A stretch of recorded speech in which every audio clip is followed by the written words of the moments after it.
So that's the lumen finally mounted with those 3 little brackets that I made. All nice and secure. Just attached to the vacuum box there. And then clipped in. And then obviously run up to the injectors at the top. And then a little bracket there on the thermostat housing, which secures it on that side. So all nice and neat. Also made a little earth strap that goes to the 2 oil gauge sensors, just to make sure that they're properly earthed. This one definitely wouldn't be earthed otherwise because it's on the aluminium housing. But now, check the continuity, both earthed absolutely fine, so that's good. Also refitted the coolant tube. Did break one of the gaskets trying to get it in that side, had to order another one which came in today. So that's now fitted. Thermostat's fitted with a new gasket there as well. So we're getting there actually.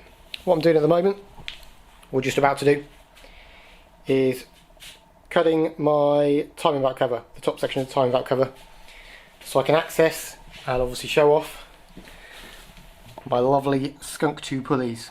So cutting a slot out of that and going to chop the cam cover as well, although I'm not too sure I'm going to do that just yet.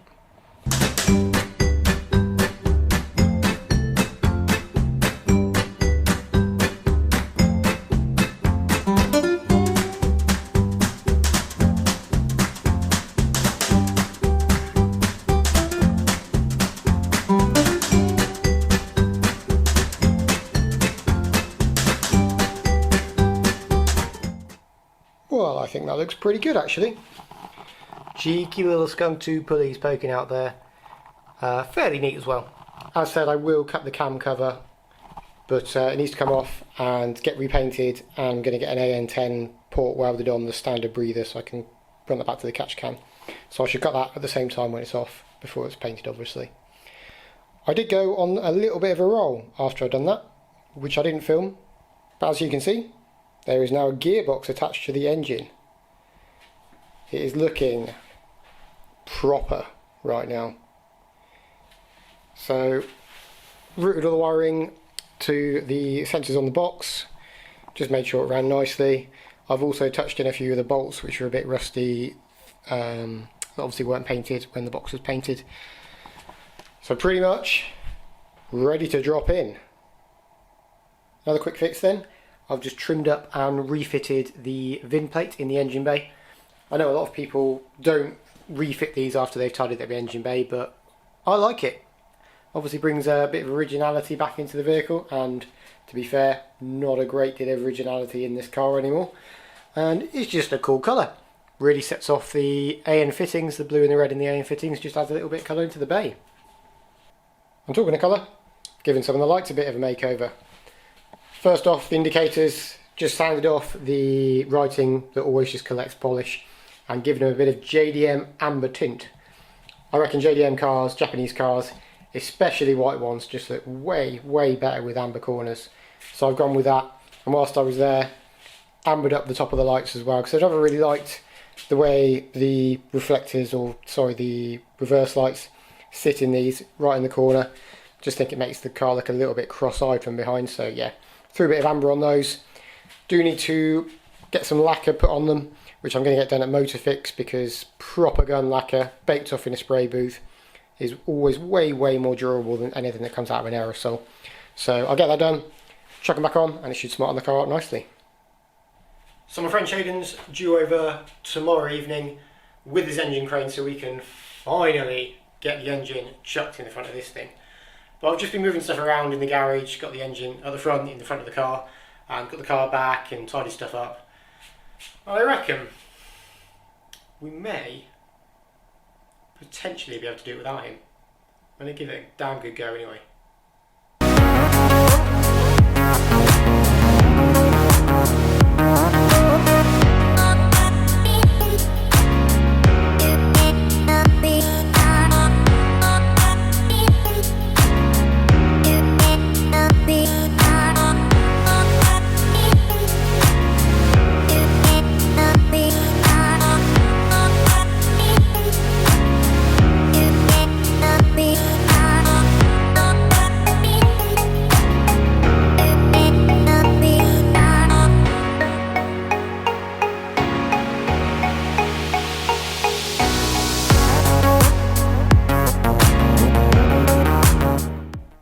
Bloody hell.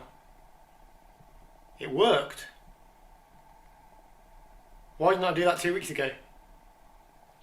The old trolley did take a bit of a battering though, because bloody brains here didn't realise that there was no way the engine was going to drop in with a load of bloody box sections sitting in the way. But other than that, went in fairly easily, to be honest with you. Little bit of fanning around, removing engine mounts and bolting them back on, but slid in without issue. And no damage to anything as far as I can tell. Massive success. I have done a little bit of routing of wiring and things. Got the main power feed to the starter there and sorted out a little bit around the back as well. Main thing I need to do is measure up and start plumbing in the catch can and the oil cooler and the fuel lines and stuff, because that's the stuff that's going to take up all the space and probably interfere with each other and everything else. So I'll try and get that sorted, and then everything else is pretty much bolt on, bolt off exercise, apart from routing of the throttle cable, which, to be fair, shouldn't be too hard. And I've also ordered the deeper backing plates for my ITBs. As you can see, the trumpets are currently off them. I was a little bit worried that I wouldn't have clearance to run a 90mm trumpet and a sausage filter, but there's stacks of room, so that's why I put off ordering the backing plate until now. So a bit to be getting on with. But my God, does it feel like we are massively further forward than we were before it was in there. So I am well chuffed. I'm going to start firing through the stuff on that list now. I'm really like get this thing running before Christmas. I'm not setting a deadline. I promised I wouldn't set any deadlines. That very much sounded like one to me. See you on the next episode.